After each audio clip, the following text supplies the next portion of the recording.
Bonjour, bienvenue dans Lex Inside, l'émission qui donne du sens à l'actualité juridique, du droit et rien que du droit.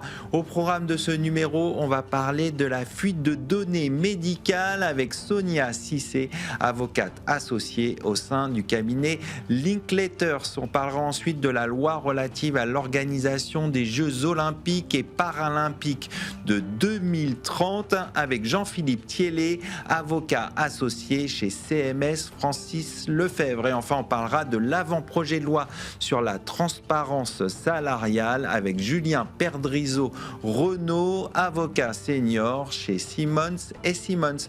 Voilà pour les titres. Lex Inside, c'est parti.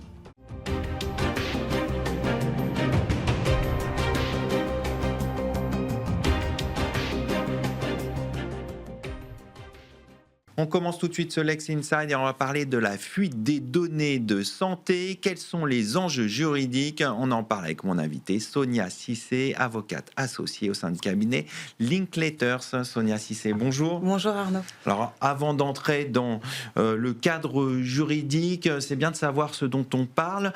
Qu'entend-on vraiment quand on parle de données de santé? De quoi s'agit-il?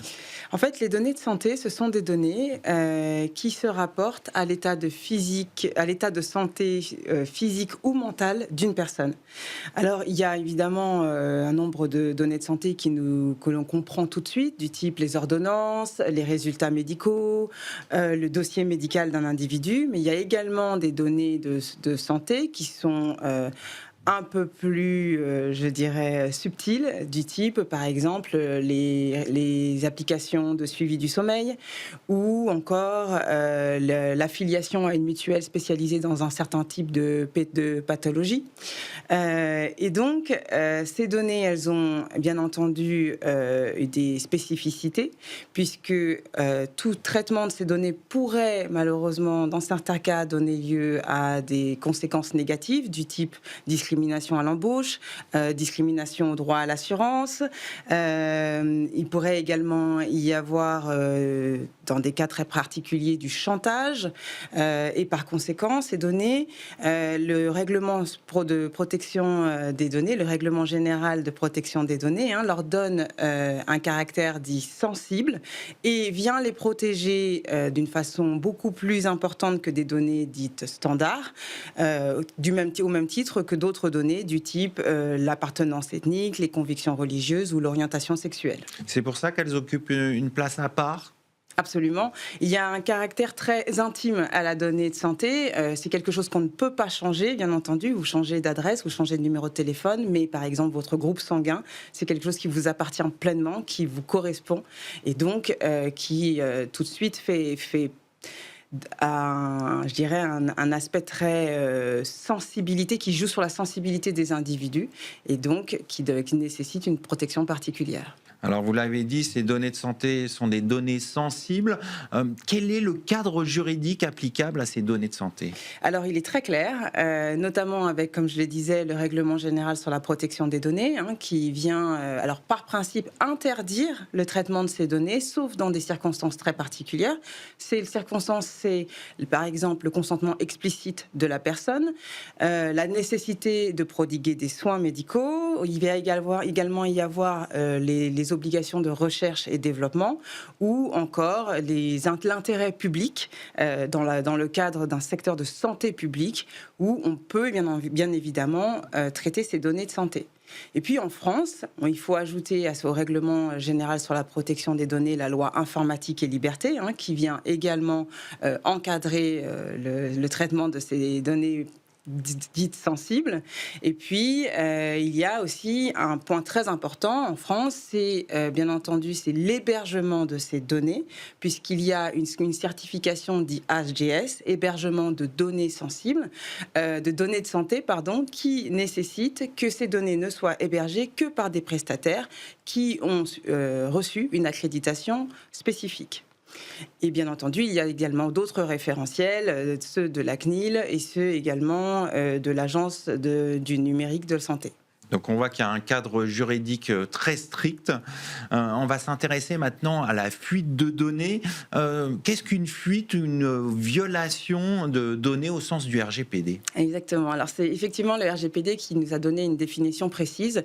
Une violation de données au sens du règlement, c'est tout simplement un incident de sécurité qui entraîne de manière illicite ou accidentelle la destruction, la perte, l'altération, l'accès non autorisé ou la divulgation non autorisée à des données à caractère personnel. Ça, c'est la définition de la violation de données. Et évidemment, c'est une définition large qui donne en pratique un champ assez Vaste. voilà, assez vaste malheureusement d'incidents.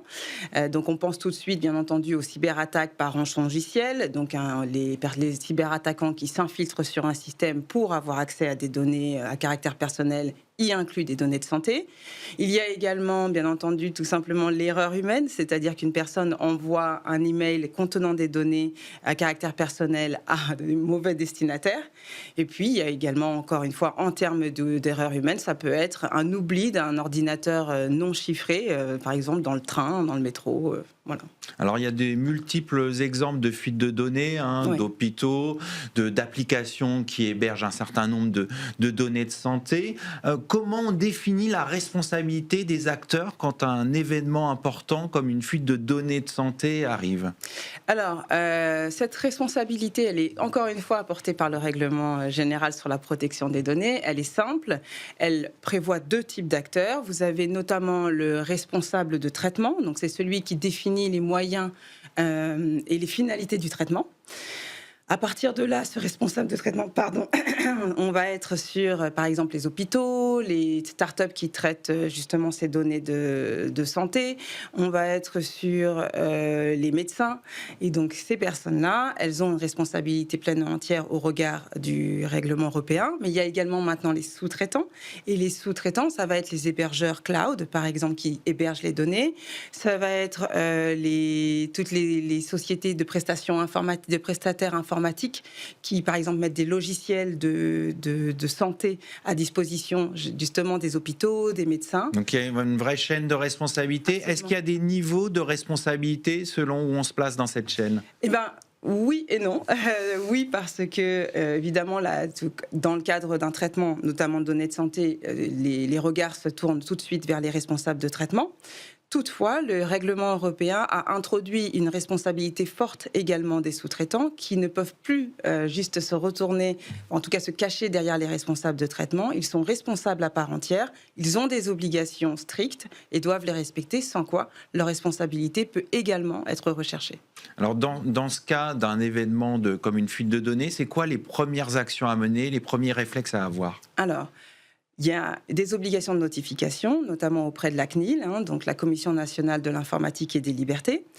Ces premières actions, elles doivent intervenir dans un délai très court, c'est 72 heures après avoir pris connaissance de la violation de données, non pas après l'avoir remédiée, mais tout de suite après la prise de connaissance. D'accord. Il faut remonter des informations à la CNIL, du type la nature de la violation, enfin de l'incident de sécurité, la nature, les catégories de données à caractère personnel concernées, lui indiquer qu'il y a des données de santé, typiquement, le nombre de personnes concernées, combien de personnes on parle, de personnes concernées on parle, et bien entendu les mesures de sécurité qui avaient été mises en place avant l'incident et qu'on envisage de mettre en place pour remédier à cet incident. Et puis, quand il y a des risques pour les libertés des individus, les droits et libertés des individus, il y a l'obligation de communiquer sur cette violation de données de façon transparente et claire pour que les personnes qui sont justement, dont les données ont été affectées, en aient pleinement connaissance.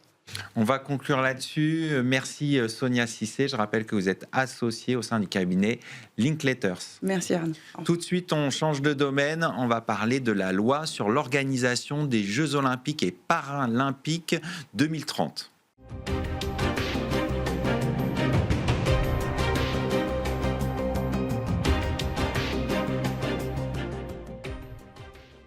On poursuit ce Lex Inside, on va parler de la loi relative à l'organisation des Jeux Olympiques et Paralympiques de 2030 avec mon invité Jean-Philippe Thiellet, avocat associé au sein du cabinet CMS Francis Lefebvre. Jean-Philippe Thiellet, bonjour. Bonjour Arnaud. On va parler ensemble des Jeux Olympiques et Paralympiques au travers de cette loi relative à l'organisation des JO d'hiver. Pour commencer, la première question que j'ai envie de vous poser, c'est pouvez-vous nous présenter cette loi relative à l'organisation des Jeux Olympiques et Paralympiques d'hiver ? La loi du 20 mars 2026 se résume très simplement. Sans cette loi, il n'y aurait pas de JO. Et JO et Jeux paralympiques de 2030. C'est une loi qui, d'abord, autorise la mise en œuvre du contrat hôte. C'est ce qu'on appelle le contrat. C'est ainsi qu'on appelle le contrat qui lie la ville hôte, en l'espèce les régions, avec le CIO, Comité international olympique, et avec le comité d'organisation. Donc c'est ce qui permet d'organiser ce qu'on appelle des JO, qui appartient au CIO dans notre pays. C'est aussi la loi qui rend possible les travaux, toutes les organisations, toutes les décisions qui doivent être prises entre maintenant et 2030, c'est-à-dire après-demain. Le temps presse un peu, mais grâce à l'expérience 2024 dont on va reparler, les choses sont bien lancées. Et il y a un contraste très fort entre le bazar administratif dont la presse parle beaucoup et la réalité, c'est que le Parlement a travaillé et tout est sur les rails et tout est prêt en réalité pour que ça commence. Alors justement, on va rentrer un peu au cœur du sujet. Comment on fait avec cette loi JO 2030 pour intégrer les contraintes liées au relief alpin et notamment à coordonner ensemble 4 départements et 2 régions ? Alors, la loi, qui comporte une 50aine d'articles, s'appuie sur l'expérience passée, on va y revenir, mais adapte toute une série de règles au contexte alpin, montagnard, qui est complexe, et puis, effectivement, 2 régions, 4 départements et des sites assez éloignés. Donc, on ne va pas demander à la loi d'assurer une coordination entre des régions et des acteurs publics, ce n'est pas l'objet de la loi. En revanche, on voit qu'il y a toute une série de dispositions, par exemple sur la gouvernance, sur la garantie financière que les régions vont accorder, sur le rôle des régions comme autorité organisatrice des transports. Aussi en matière de sécurité, où les différences sont très grandes par rapport à la région parisienne, la loi et déjà des dispositions réglementaires adaptent le cadre juridique. Maintenant, il appartient surtout aux acteurs, aussi au pouvoir réglementaire de faire ce qu'il faut pour réussir la coordination que vous évoquez. Le temps presse, mais je crois que tous les acteurs sont alignés et que dès lors que le cadre est posé, ça va bien fonctionner. Alors il y a un atout quand même pour ces Jeux Olympiques d'hiver, vous l'avez souligné à plusieurs reprises au cours de cet entretien, c'est l'héritage des JO de Paris 2024. En quoi ce texte s'appuie-t-il sur des dispositifs juridiques qui ont été éprouvés lors des JO de Paris 2024, notamment pour sécuriser les délais et éviter des écueils rencontrés lors des précédents Jeux ? Oui, vous le savez, le contexte de ces Jeux Olympiques 2030 est assez particulier dans la mesure où, à la différence des Jeux 2024, il n'y a pas eu une longue maturation, une longue candidature, un alignement des acteurs. Ça a plutôt été fait de manière précipitée. Et heureusement qu'il y a les Jeux de 2024 pour constituer l'expérience juridique. Donc, il y a la Solideo 2030, qui est la société chargée de livrer les équipements, qui ne figure pas dans la loi parce que c'est de niveau réglementaire, et le Solideo 2024 a ouvert la voie d'un point de vue juridique. Mais ensuite, il y a toute une série de dispositifs sur l'urbanisme, sur les règles d'aménagement, les règles d'environnement, les règles d'expropriation aussi, qui sont très simplement des décalques de la loi, des lois qui ont préparé les Jeux de 2024, avec des aménagements liés à la montagne, par exemple des délais plus longs. On sait que faire des travaux en montagne, ça coûte plus cher, c'est plus long. Et donc, par exemple, sur la remise en état, les délais sont plus longs, sur la commande publique aussi. C'est plus complexe. C'est plus complexe, et on sait que même si le temps presse, il faudra s'adapter à ces contraintes-là. Donc, c'est un très bon mélange entre l'expérience de 2024 et les particularités montagnardes. Alors, il y a des aménagements intéressants aussi sur les procédures. Quels bénéfices concrets apportent les nouveaux ajustements du texte pour accélérer justement les procédures tout en maintenant l'aspect important de sécurité juridique des projets? Sans cette loi, pas de JO, je l'ai déjà indiqué. Ça veut dire que sur l'adaptation des documents d'urbanisme, sur les règles de la commande publique, s'il n'y avait pas cette loi et l'adaptation, notamment en termes de délai, ça ne serait pas possible de tenir le calendrier. Simplement, il est vrai aussi qu'il y a toute une série de dispositions qui cherchent un équilibre entre la rapidité et la sécurité juridique, et j'ajoute aussi la protection de l'environnement. Exemple, tout le contentieux est concentré à la Cour administrative d'appel de Marseille en premier et dernier ressort, donc il n'y aura pas d'appel, comme ça avait été le cas pour Paris. En matière de protection de l'environnement, on reproduit les dispositifs un peu contestés d'enquête par voie électronique, mais on renforce aussi en exigeant des réunions par bassin de vie. Le Parlement, par amendement, a renforcé l'exigence de rapports intermédiaires sur la décarbonation ou un rapport intermédiaire de la Cour des comptes, ce qui n'existait pas avant. Donc, on ne cède en rien à l'objectif de rapidité, mais en encadrant et notamment en ce qui concerne la protection de l'environnement. Alors on a parlé sécurité juridique, mais il y a la sécurité, protection des athlètes et j'ai envie de dire des supporters. Quelles avancées la loi introduit-elle en matière de sécurité des grands événements et comment ces dispositifs s'adaptent-ils au contexte de ces JO en montagne ? Alors la France a une grande expérience et il y a un droit des grands événements sportifs. Il y a eu la Coupe du Monde, l'Euro 2016, etc. Donc il y a un socle de compétences très, très, très fort. Et là, il est vrai que dans le contexte que nous vivons, on voit que le Parlement a accepté d'aller plus loin dans toute une série de mesures sur le contrôle des véhicules, sur les pouvoirs donnés aux agents de sécurité privés, sur les interdictions de survol, sur une mesure qui est la plus forte, je crois, du point de vue de la sécurité, qui est l'interdiction de fréquenter des lieux qui accueilleront les grands événements, une interdiction a priori, c'est une mesure de police administrative qui porte atteinte à la liberté d'aller et venir et sur laquelle le Conseil constitutionnel, dans la décision toute récente, a posé 2 réserves d'interprétation de manière que, oui, l'administration puisse prendre ces mesures qui s'inspirent un peu des MICAS, des mesures d'interdiction qui s'appliquent sur l'ensemble du territoire national. Et puis, il y a aussi un élément lié à l'utilisation des algorithmes avec une prolongation d'une expérimentation qui avait été lancée en 2024, qui s'est terminée, qui est prolongée jusqu'en 2027. Et il est assez vraisemblable, on peut en faire le pronostic, que le Parlement y reviendra, puisque 2027, c'est avant 2030. Et quant à la capacité d'utiliser des images avec des algorithmes pour détecter des comportements suspects, et on sait que le législateur, c'est sa compétence, le Conseil d'État l'a rappelé tout récemment, on ne peut pas le faire par voie réglementaire comme ça a été tenté à Nice il y a quelques mois. Voilà, donc des avancées expérimentales, encadrées par le Conseil constitutionnel, par le juge administratif, donc c'est un équilibre qui, je trouve, est assez satisfaisant.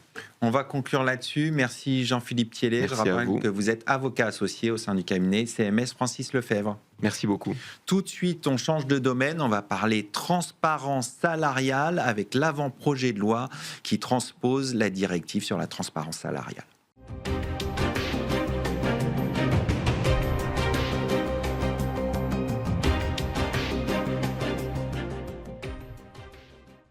On poursuit ce Lex Inside avec la transparence salariale à l'aune de l'avant-projet de loi. On en parle tout de suite avec mon invité, Julien Perdriso-Renaud, avocat senior au sein de Simons & Simons. Julien, bonjour. Bonjour Arnaud. On va parler ensemble de l'avant-projet de loi sur la transparence salariale. Mais avant toute chose, où en sont les discussions entre le gouvernement et les partenaires sociaux ? Alors, à ce jour, les discussions entre le gouvernement et les syndicats sur ce projet de loi de transposition de la directive sur la transparence salariale sont en cours. Après la transmission d'un premier projet le 6 mars, une réunion de concertation s'est tenue le 19 mars et les syndicats attendent désormais la version finale du texte avec les arbitrages retenus par l'exécutif.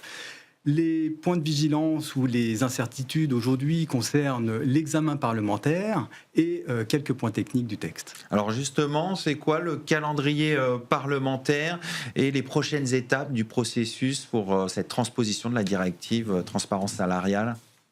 Alors, le calendrier reste incitatif, c'est-à-dire que d'après les informations communiquées par le ministère du Travail, le projet de loi devrait être finalisé début avril. Ensuite, il y aura une consultation des commissions nationales et une saisine du Conseil d'État sur avril-mai. Et le texte final devrait être déposé au Parlement fin mai. L'objectif, peut-être un peu ambitieux, est de respecter l'échéance de transposition de la directive qui est fixée au 7 juin 2026. Donc c'est un calendrier un peu contraint. Exactement. Alors, on va s'intéresser à la version qui date du 19 mars dernier. Oui. Quelles sont les principales évolutions qui sont apportées par cette nouvelle version de l'avant-projet de loi de transposition ? Alors, il n'y a pas de grand bouleversement dans cette nouvelle version. Cette nouvelle version du projet de loi reprend donc le dispositif déclaratif des 7 indicateurs d'écart de rémunération. La nouveauté, c'est qu'elle introduit un seuil d'écart qui est de 5%. Et au-delà de ce seuil, eh bien, les nouvelles obligations correctrices s'appliqueront aux entreprises. Par ailleurs, la nouvelle version elle retient le droit à l'information des salariés sur les rémunérations moyennes. Et la nouveauté, c'est qu'elle prévoit un délai de 2 mois pour l'employeur pour répondre par écrit aux salariés. Mais il peut également s'en affranchir si le salarié appartient à une catégorie dont l'effectif est en dessous de 10 salariés pour des raisons de protection des données individuelles. Bon, on a vu les principales modifications. Est-ce qu'il y a des critiques ou des interrogations qui émanent des partenaires sociaux ? Et oui, les partenaires sociaux ont exprimé diverses critiques. Tout d'abord sur le seuil de 10 salariés pour l'accès aux informations sur les rémunérations, qui est jugé trop restrictif et contraire à l'esprit de la directive. Parce que la directive, rappelons-le, ne prévoit pas ce seuil. Autre interrogation, c'est sur les modalités de comparaison des rémunérations entre les salariés, notamment entre les salariés en forfait jour et les salariés sans référence horaire. Et dernier point, c'est sur le niveau de sanction, notamment l'amende de 450 € qui est jugée insuffisamment dissuasive. Il y a par ailleurs quelques points, notamment sur la protection des données et sur l'application à certaines catégories d'entreprises qui ont également été soulevées. Donc les partenaires sociaux s'attendent à des changements sur ces différents points ? Et oui, ils s'attendent à différents changements, notamment sur le seuil. Peut-être que ce seuil sera revu à la hausse pour permettre une meilleure transparence ou peut-être qu'il sera conservé. Je pense qu'on en saura plus dans les prochaines semaines. Alors, on va s'intéresser aux entreprises. Oui. Quelles sont les conséquences pratiques pour les entreprises ? Eh bien, il y aura 5 changements majeurs que les entreprises vont devoir anticiper. Tout d'abord, elles vont devoir faire une déclaration de 7 indicateurs de rémunération, d'écart de rémunération, qui sont complètement différents des indicateurs actuels pour l'index égalité homme-femme, avec les obligations d'infoconsultation du CSE et de négociation collective. Ensuite, elles vont devoir faire une concertation pour définir les catégories de salariés, les catégories à valeur égale. Ensuite, elles vont devoir adapter les processus de recrutement, puisqu'elles vont devoir mettre en place une fourchette salariale qui sera communiquée aux candidats, et elles auront l'interdiction de demander l'historique salarial aux candidats. Autre point, elles vont devoir aussi gérer en interne le droit à l'information des salariés et mettre en place des processus internes.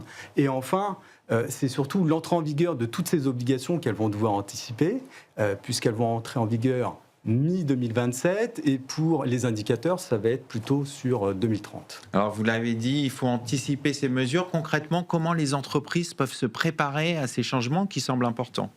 eh bien, il y aura de la concertation interne, à la fois pour s'organiser pour les nouvelles déclarations, pour s'organiser pour la négociation et les consultations du CSE.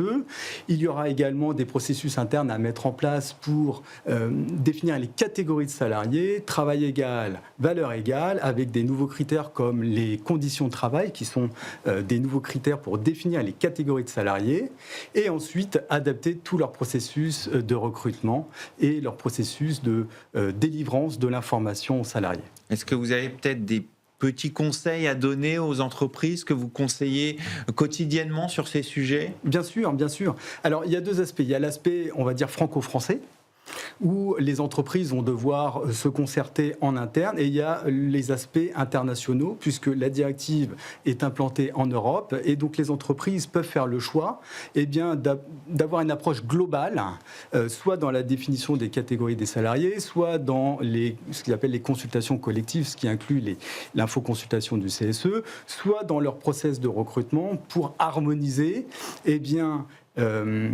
l'accès à l'information, harmoniser également les informations qui sont données aux candidats et aux salariés qui le demandent. Aujourd'hui, vous constatez une approche globale, comme ça, internationale des grands groupes. Est-ce que les entreprises ont ce réflexe ? Oui. On voit depuis un certain nombre d'années une approche globale, une approche harmonisée des entreprises. Donc ça se passe au sein des directions des ressources humaines. Elles essayent d'avoir des politiques internes harmonisées au sein de tous les pays, et notamment sur les phases de recrutement, sur les phases de consultation des représentants du personnel, et sur les phases d'information annuelles qui sont partagées avec les salariés. Donc il y a une approche globale qui est mise en place avec des spécificités, des petites spécificités, puisque en Espagne, vous n'aurez pas le même niveau d'information qu'en France ou en Allemagne ou aux Pays-Bas, mais l'idée reste la même de manière très générale.